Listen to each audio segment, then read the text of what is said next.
Assalamualaikum warahmatullahi wabarakatuh. Perkenalkan, kami dari kelompok 10 yang terdiri dari Nur Afifah H141802, Ayu Lestari H141839, Alifia Nur Fauzan H141873, Ayu Yustika H141880 yang akan mempresentasikan hasil makalah kami mengenai ekspansi kapitalis pada industri fast fashion Zara dan kaitannya dengan teori neomarxisme. Adapun outline dari makalah kami yaitu pendahuluan, konsepsi teori, hasil dan pembahasan, dan yang terakhir adalah simpulan dan saran. Selanjutnya akan dibahas oleh rekan saya, Ayu Yustika. Dipersilahkan.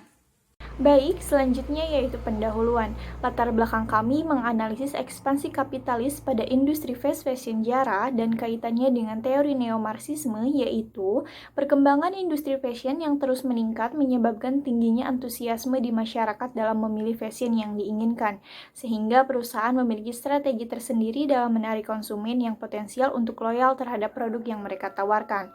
Sejalan dengan hal tersebut, maka hadirlah industri fast fashion. Konsep dari industri fast fashion sendiri merupakan jenis industri mode yang memproduksi pakaian secara massal, dijual dengan harga relatif terjangkau dan mendorong semakin cepatnya perubahan tren mode dunia. Nah, salah satu pelopor industri fast fashion adalah Zara, sebuah perusahaan multinasional internasional asal Spanyol yang mengikutsertakan negara-negara dunia ketiga sebagai pemasok faktor produksi. Nilai industri fast fashion secara global mencapai 35 miliar US dollar atau setara dengan 495,1 miliar rupiah. Angkanya terus meningkat sejak beberapa tahun lalu. Namun, keagungan label yang dibawa oleh Zara telah menutupi sisi kotornya industri fast fashion. Seperti yang diketahui, industri Zara melakukan eksploitasi terhadap para pekerja pabrik. Eksploitasi yang dilakukan yakni para pekerja dipekerjakan secara tidak manusiawi dengan rentan waktu bekerja 13-19 jam per hari. Lingkungan pekerjaan di pabrik yang dimiliki Zara juga tidak mendukung dengan tingkat kebersihan dan keamanan yang rendah. Para pekerja dibayar hanya dengan kisaran $1 per hari, bahkan ada pekerja yang hanya mendapat 0,3 dolar per hari dengan kondisi pekerjaan yang tidak setimpal dengan upah yang diberikan. Selanjutnya yaitu beberapa studi yang telah mengkaji mengenai eksploitasi pekerja di industri fast fashion. Adalah penelitian Galuh pada tahun 2020 terkait ekspansi kapitalis perusahaan multinasional fast fashion Zara. Menurut penelitian ini, Zara sebagai perusahaan multinasional telah mengorbankan kualitas demi kuantitas, mengutamakan ekspansi di atas perhatian terhadap faktor produksi dan efisiensi manufakturnya demi menggapai profit setinggi-tingginya dengan mengeksploitasi mereka yang berada di negara terbelakang. Perkembangan kapitalisme Zara dengan bentuk dominasi eksploitatif terhadap negara berkembang telah menghasilkan bentuk ketidaksetaraan berupa pembagian kelas sosial yang mewakili kapabilitas antara negara Spanyol sebagai core dan negara selatan serta negara berkembang sebagai periperi. Selanjutnya itu ada studi Pitaloka pada tahun 2019 yang mengkaji terkait fenomena buruh tekstil dalam industri fast fashion. Hasil penelitian menunjukkan pada fenomena fast fashion, negara-negara core atau semi-periperi yang memiliki modal besar namun minim sumber daya akan bergantung pada negara periperi yang kaya akan sumber daya namun tidak memiliki modal produksi. Adapun studi Yanoro pada tahun 2021 yang menganalisis mengenai dampak perkembangan industri fast fashion di Bangladesh. Dalam penelitian ini menyebutkan bahwa tatanan dunia modern yang membagi tingkatan negara menjadi negara core dan negara periperi membuahkan dampak yang membuat negara periperi sebagai subjek eksploitasi oleh negara core. Terkait dengan hal tersebut, pekerja-pekerja yang terlibat di dalamnya, yaitu salah satunya dalam bidang fast fashion, menjadi korban dari sistem tersebut. Pekerja industri garmen harus memenuhi syarat minimum yang telah ditentukan, di mana proses tersebut harus dilakukan secara cepat dan dalam jumlah yang besar, karena seperti yang diketahui bahwa industri fast fashion harus selalu terus mengikuti tren yang ada.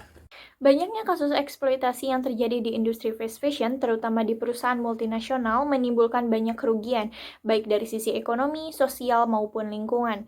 Oleh karena itu, perlu pengkajian ulang terhadap ekspansi kapitalis di industri fast fashion dan kaitannya dengan teori neomarxisme. Selanjutnya akan dijelaskan oleh rekan saya.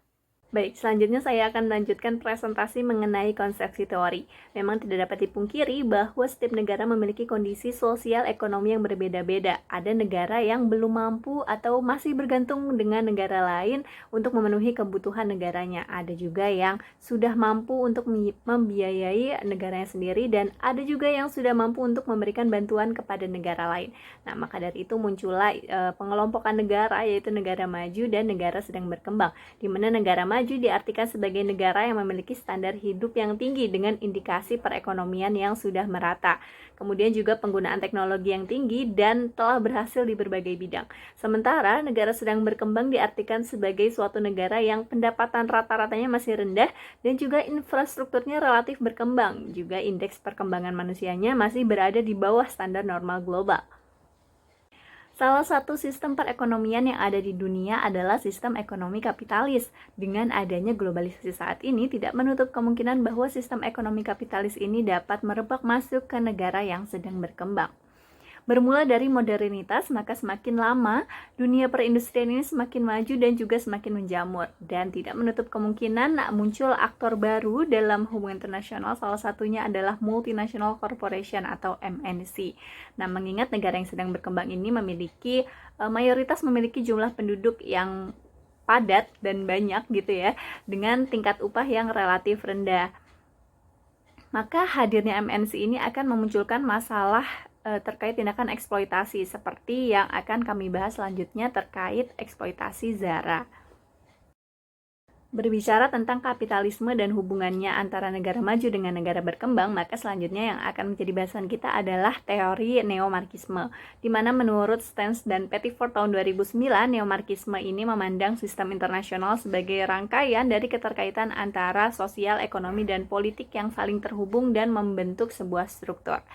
Neomarxisme ini memiliki beberapa teori di dalamnya. Yang pertama adalah World System Theory atau WST, di mana WST ini membagi negara menjadi 3 bagian, yaitu core, periphery, dan juga semi-periphery, di mana core ini adalah negara maju yang ciri-cirinya adalah rata-rata upah pekerjanya tinggi, kemudian mengimpor bahan mentah dan mengekspor hasil produksi. Sementara negara periphery adalah negara berkembang dengan ciri-ciri rata-rata upahnya masih rendah. Sementara negara semi-periphery merupakan negara yang berperan sebagai perantara antara core dan periphery. Hubungan antara tingkatan negara core, semi-periphery, dan periphery ini adalah hubungan eksploitatif, di mana kekayaan yang dimiliki oleh negara semi-periphery dan juga periphery ini terus-menerus diambil dan dimanfaatkan oleh negara core. Teori yang kedua adalah counter hegemony yang dikemukakan oleh Antonio Gramsci, di mana proposisi dari teori ini adalah melalui pembentukan jaringan institusi civil society untuk melawan dominasi kaum yang berkuasa. Kemudian teori ketiga adalah teori dependensi yang dikemukakan oleh Andre Gunder Frank. Teori ini menjelaskan tentang adanya hubungan ketergantungan antara negara-negara di Asia, Afrika, dan Amerika Latin yang berposisi sebagai negara periferi dalam tatanan ekonomi global dengan negara-negara pusat seperti Amerika Serikat, Inggris, dan Perancis. Dan teori yang keempat adalah teori empire, dengan proposisi utamanya yang menekankan pada munculnya musuh bersama yang dirasa akan terus mendominasi, mengeksploitasi, serta mengancam sistem internasional.